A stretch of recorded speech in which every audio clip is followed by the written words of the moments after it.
भागवत पुराण पंचम स्कंद 25वां अध्याय। श्री संकर्षण देव का विवरण और स्तुति। श्री सुखदेव जी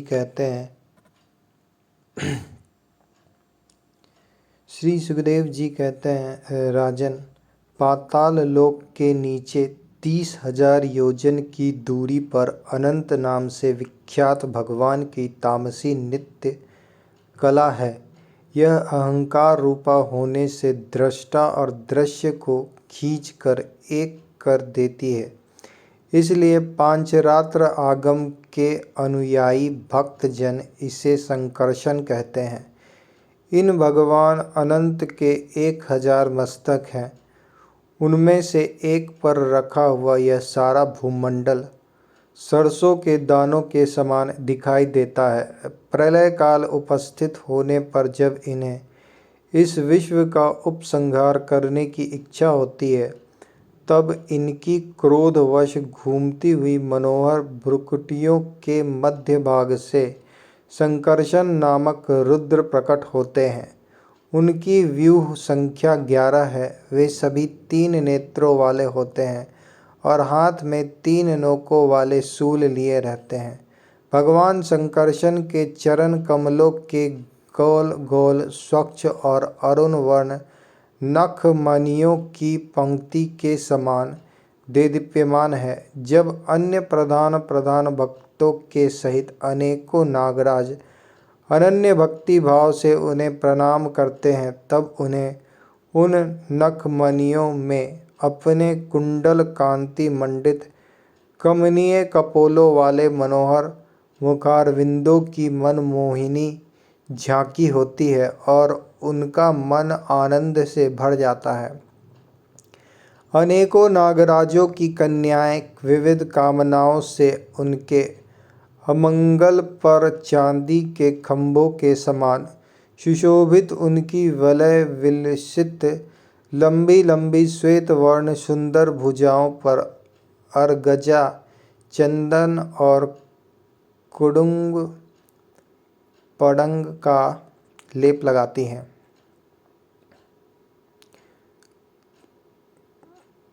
उस समय अंग स्पर्श से मथित हुए उनके हृदय में काम का संचार हो जाता है। तब वे उनके मद विहल सकरुण अरुण नयन कमलों से सुशोभित तथा प्रेम मद से मुदित मुखारविंद की ओर मधुर मनोहर मुस्कान के साथ सल्लज्ज भाव से निहारने लगती है। वे अनंत गुणों के सागर आदिदेव भगवान अनंत अपने अमर्ष असहनशीलता और रोष के वेग को रोके हुए वहाँ समस्त लोकों के कल्याण के लिए विराजमान हैं। देवता असुर नाग सिद्ध गंधर्व विद्याधर और मुनिगण भगवान अनंत का ध्यान किया करते हैं। उनके नेत्र निरंतर प्रेम मद से मुदित चंचल और विहल रहते हैं। वे सुललित वचनामृत से अपने पार्षद और देवयूथों को संतुष्ट करते रहते हैं। उनके अंग पर नीलांबर और किए हुए उन निषिद्ध कर्मों के परिणाम में जो हजारों तरह की नारकी गतियाँ होती हैं, उनका विस्तार से वर्णन करेंगे।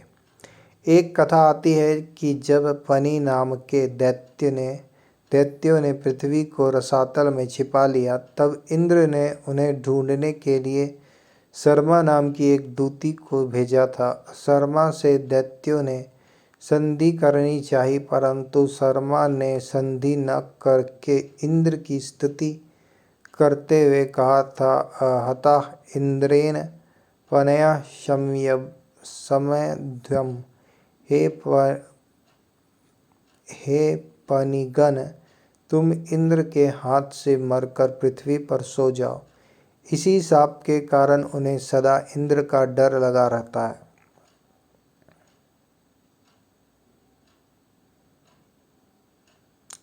राजा परीक्षित ने पूछा, भगवान, आप जिनका वर्णन करना चाहते हैं, वे नरक इसी पृथ्वी के कोई देश विशेष है अथवा त्रिलोकी से बाहर या इसी के भीतर किसी जगह है। श्री सुखदेव जी ने कहा, राजन, वे त्रिलोकी के भीतर ही है तथा दक्षिण की ओर पृथ्वी से नीचे जल के ऊपर स्थित है। पृथ्वी से नीचे जल के ऊपर स्थित है। इसी दिशा में अग्नि, प्रात आदि पितृगण रहते हैं। वे अत्यंत एकाग्रता पूर्वक अपने वंशधरों के लिए मंगल कामना किया करते हैं।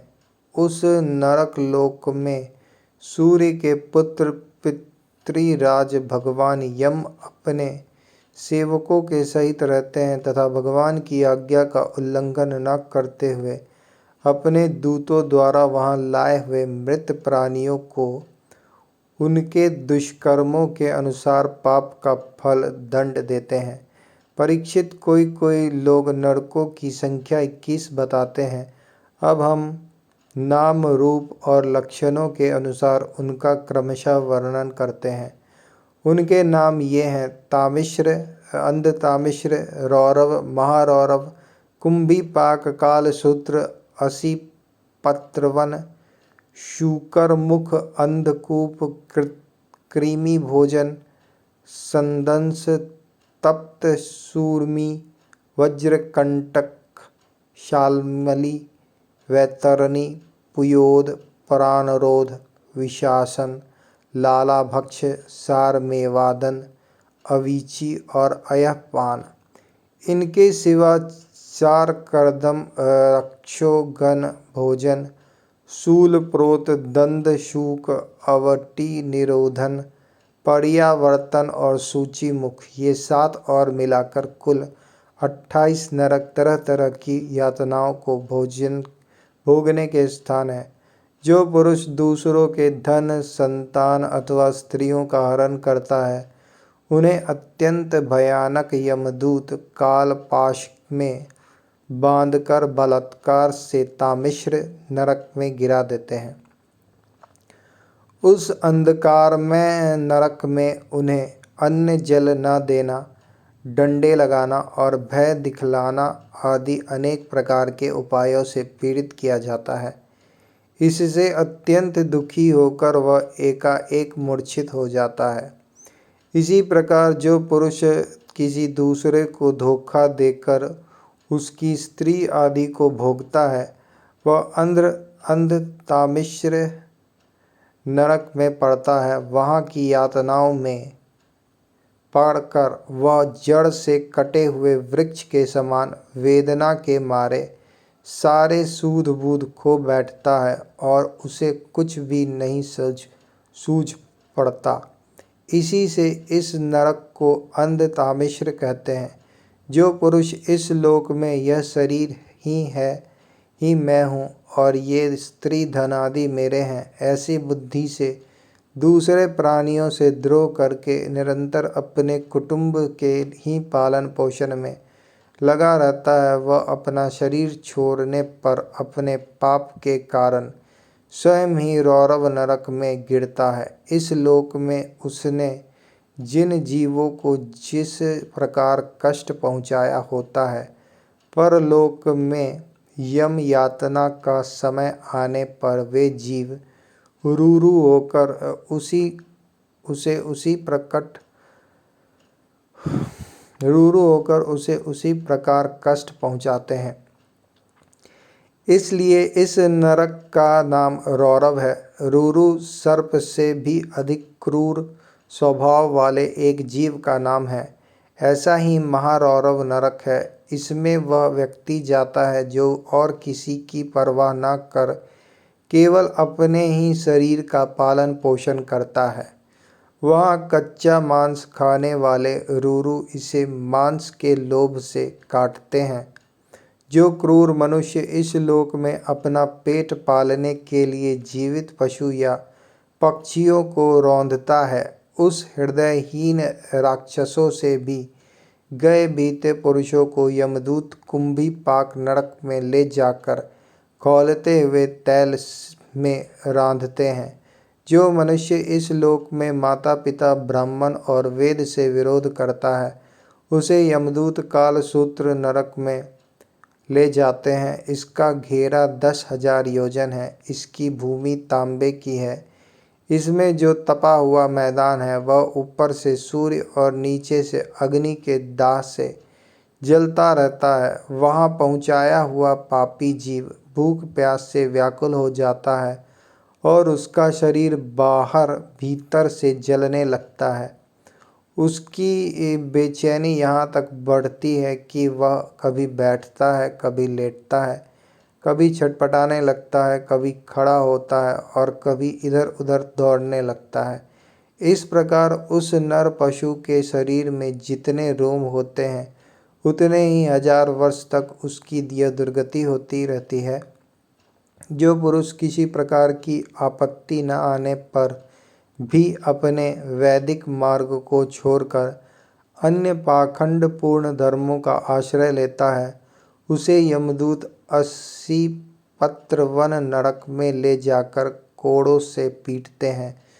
जब मार से बचने के लिए वह इधर उधर दौड़ने लगता है, तब उसके सारे अंग तालवन के तलवार के समान पैने पत्तों से जन्मे दोनों ओर धारें होती हैं, टुक टुक होने लगते हैं। तब वह अत्यंत वेदना से हाय मैं मरा इस प्रकार चिल्लाता हुआ पद पद पर मूर्छित होकर गिरने लगता है। अपने धर्म को छोड़कर पाखंड मार्ग में चलने से उसे इस प्रकार अपने कुकर्म का फल भोगना पड़ता है। इस लोक में जो पुरुष राजा या राज्य कर्मचारी होकर किसी निरपराध मनुष्य को दंड देता है अथवा ब्राह्मण को शरीर दंड देता है, वह महापापी मरकर शूकर मुख नरक में गिरता है। वहाँ जब महाबली यमदूत उसके अंगों को कुचलते हैं, तब वह कोल्हू में पैरे जाते हुए गन्नों के समान पीड़ित होकर जिस प्रकार इस लोक में उसके द्वारा सताए हुए निरपराध प्राणी रोते चिल्लाते थे, उसी प्रकार कभी आर्त स्वर से चिल्लाता और कभी मूर्छित हो जाता है।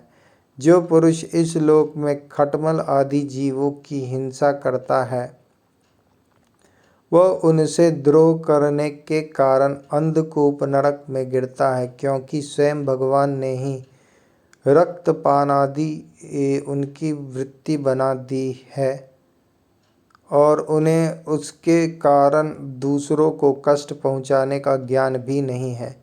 किंतु मनुष्य की वृत्ति भगवान ने विधि निषेध पूर्वक बनाई है और उसे दूसरों के कष्ट का ज्ञान भी है। वहाँ वे पशु मृग पक्षी सांप आदि रेंगने वाले जंतु, मच्छर जू खटमल और मक्खी आदि जीव जिनसे उसने द्रोह किया था, उसे सब ओर से काटते हैं। इससे उसकी निद्रा और शांति भंग हो जाती है और स्थान न मिलने पर भी वह बेचैनी के कारण उस घोर अंधकार में इस प्रकार भटकता रहता है, जैसे रोगग्रस्त शरीर में जीव छटपटाया करता है। जो मनुष्य इस लोक में बिना पंच महायज्ञ किए तथा जो कुछ मिले उसे बिना किसी दूसरे को दिए स्वयं ही खा लेता है, उसे कौवे के समान कहा गया है। वह परलोक में कृमि भोजन नामक निकृष्ट नरक में गिरता है। वहाँ 1,00,000 योजन लंबा चौड़ा एक कीड़ों का कुंड है। उसी में उसे भी कीड़ा बनकर रहना पड़ता है और जब तक अपने पापों का प्रायश्चित न करने वाले उस पापी के बिना दिए और बिना हवन किए खाने का दोष का अच्छी तरह शोधन नहीं हो जाता, तब तक वह उसी में पड़ा पड़ा कष्ट भोगता रहता है। वहाँ कीड़े उसे नोचते हैं और वह कीड़ों को खाता है। राजन, इस लोक में जो व्यक्ति चोरी या बेरोजगारी से ब्राह्मण के अथवा आपत्ति का समय न होने पर भी किसी दूसरे पुरुष के सुवर्ण और रत्न आदि का हरण करता है, उसे मरने पर यमदूत संदंश नामक नरक में ले जाकर तपाए हुए लोहे के गोलों से दागते हैं और सड़सी से उसकी खाल नोचते हैं।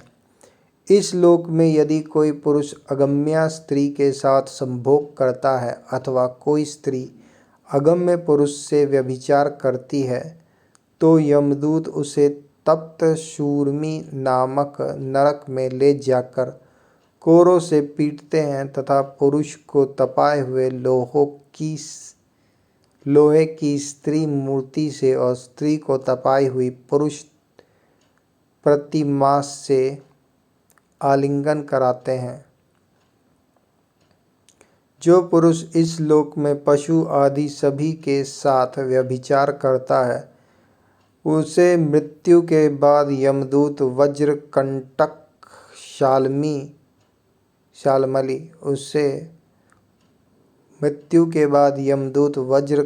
शाल्मली नरक में गिराते हैं और वज्र के समान कठोर काटने वाले शेमर के वृक्ष पर चढ़ाकर फिर नीचे की ओर खींचते हैं। जो राजा या राजपुरुष इस लोक में श्रेष्ठ कुल में जन्म पाकर भी धर्म की मर्यादा का उच्छेद करते हैं, वे उस मर्यादातिक्रमण के कारण मरने पर वैतरणी नदी में पटके जाते हैं। यह नदी नरकों की खाई के समान है।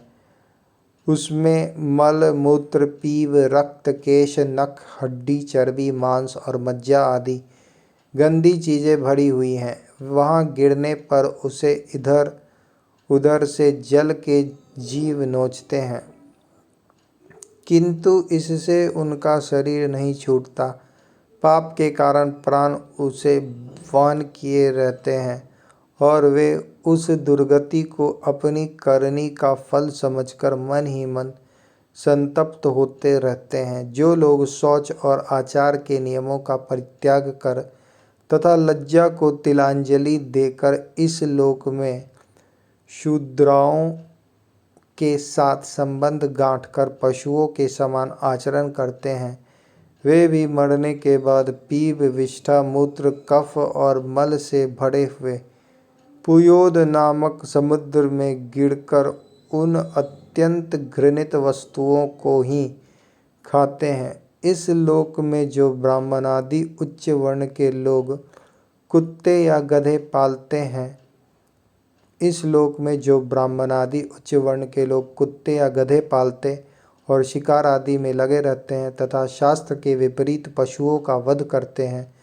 मरने के पश्चात वे प्राणरोध नरक में डाले जाते हैं और वहां यमदूत उन्हें लक्ष्य बनाकर बाणों से बींधते हैं। जो पाखंडी लोग पाखंडपूर्ण यज्ञों में पशुओं का वध करते हैं, उन्हें परलोक में वैशख विशेषण नरक में डालकर वहां के अधिकारी बहुत पीड़ा देकर काटते हैं। जो द्विज कामातुर होकर अपनी सवर्णा भाड़िया को वीर्यपान कराता है, उस पापी को मरने के बाद यमदूत वीर की नदी लालाभक्ष नामक नरक में डालकर वीर पिलाते हैं। जो कोई चोर अथवा राजा या राजपुरुष इस लोक में किसी के घर में आग लगा देते हैं, किसी को विष दे देते हैं अथवा गांव या व्यापारियों की टोलियों को लूट लेते हैं, उन्हें मरने के पश्चात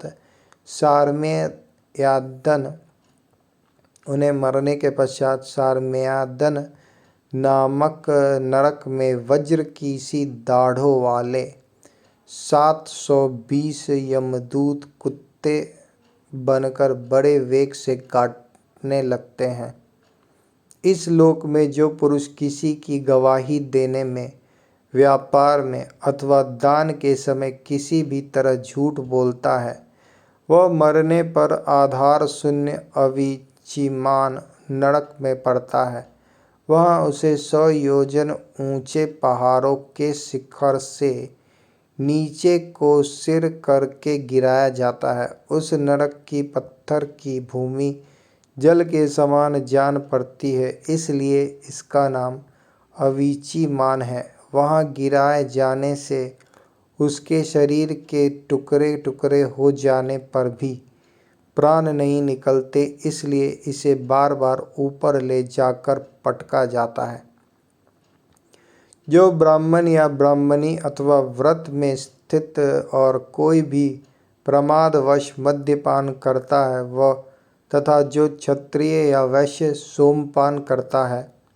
क्षत्रिय एवं वैश्यों के लिए शास्त्र में सोमपान का निषेध है। जो ब्राह्मण या ब्राह्मणी अथवा व्रत में स्थित और कोई भी प्रमादवश मद्यपान करता है तथा जो क्षत्रिय या वैश्य सोमपान करता है, उन्हें यमदूत अयपान नाम के नरक में ले जाते हैं और उनकी छाती पर पैर रखकर उनके मुंह में आग से गलाया हुआ लोहा डालते हैं। जो पुरुष इस लोक में निम्न श्रेणी का होकर भी अपने को बड़ा मानने के कारण जन्म, तप, विद्या, आचार, वर्ण या आश्रम में अपने से बड़ों का विशेष सत्कार नहीं करता, वह जीता हुआ भी मरने के ही समान है। उसे मरने पर चार करदम नाम के नरक में नीचे को सिर करके गिराया जाता है और वहाँ उसे अनंत पीड़ाएं भोगनी पड़ती है। जो पुरुष इस लोक में नरमेधादि के द्वारा भैरव, यक्ष, राक्षस आदि का यजन करते हैं और जो स्त्रियां पशुओं के समान पुरुषों को खा जाती हैं,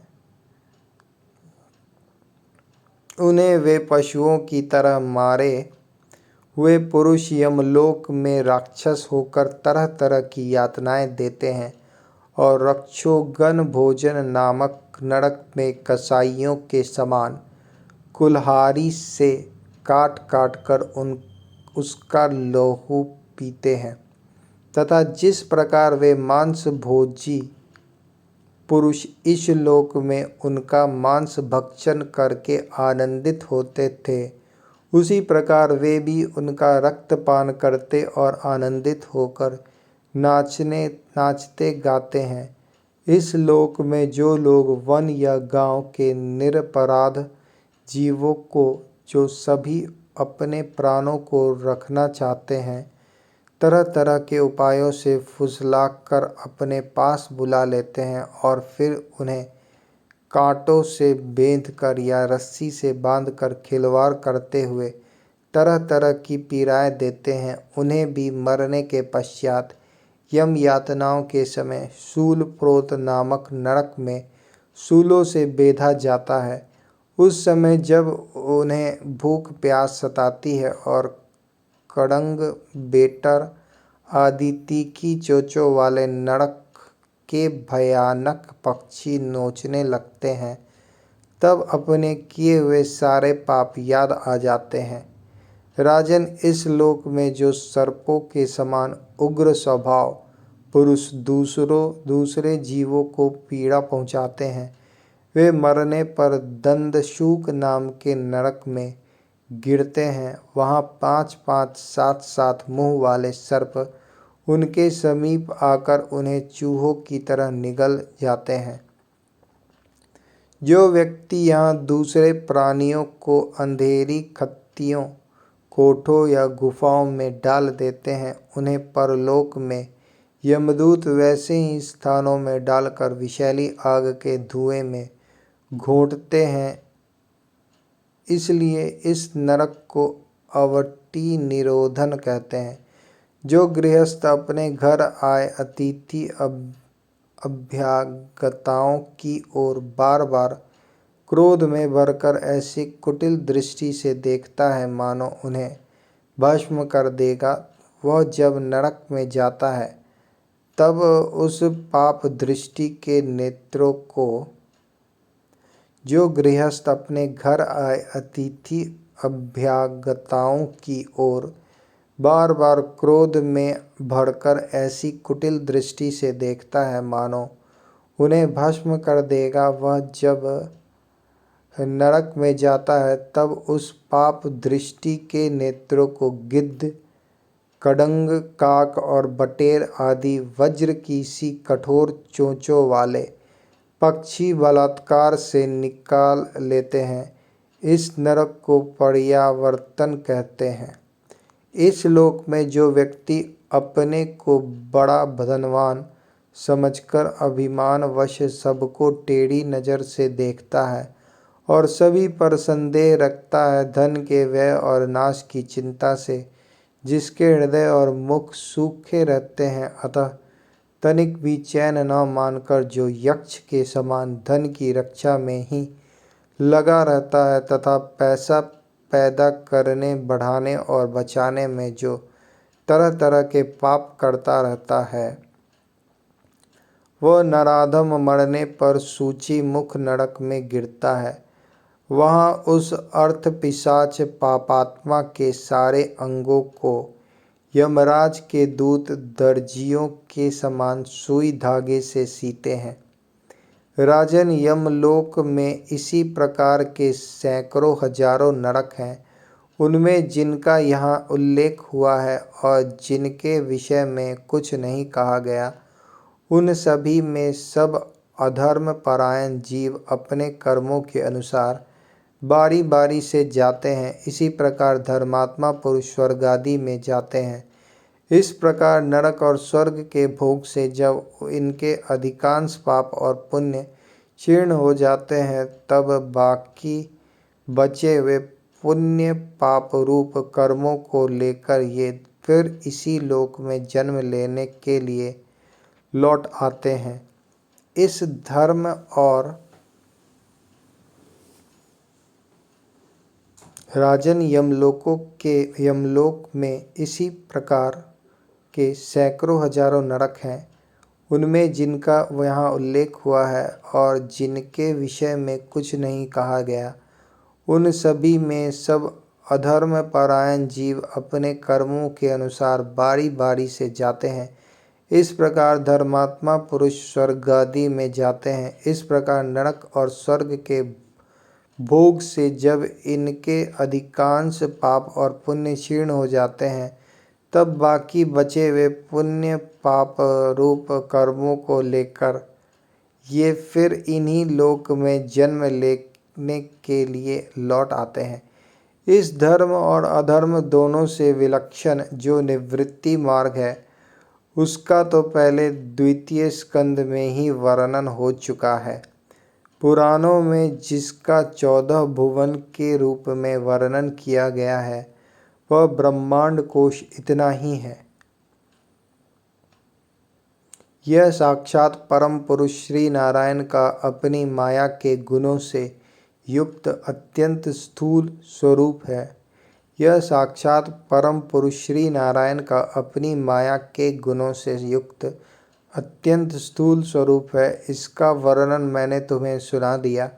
परमात्मा भगवान का उपनिषदों में वर्णित निर्गुण स्वरूप यद्यपि मन बुद्धि की पहुँच के बाहर है, तो भी जो पुरुष इस स्थूल रूप का वर्णन आदरपूर्वक पढ़ता, सुनता या सुनाता है, उसकी बुद्धि श्रद्धा और भक्ति के कारण शुद्ध हो जाती है और वह उस सूक्ष्म रूप का भी अनुभव कर सकता है।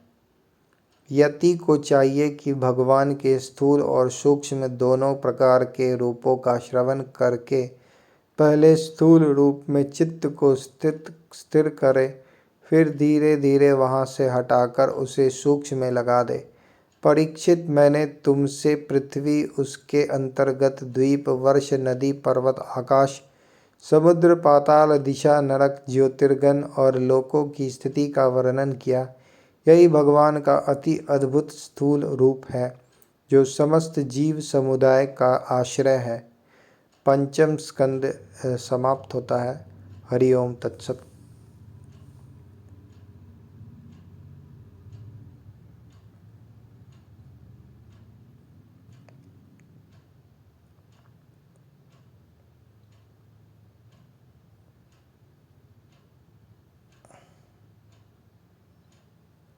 हरि ओम तत्सत।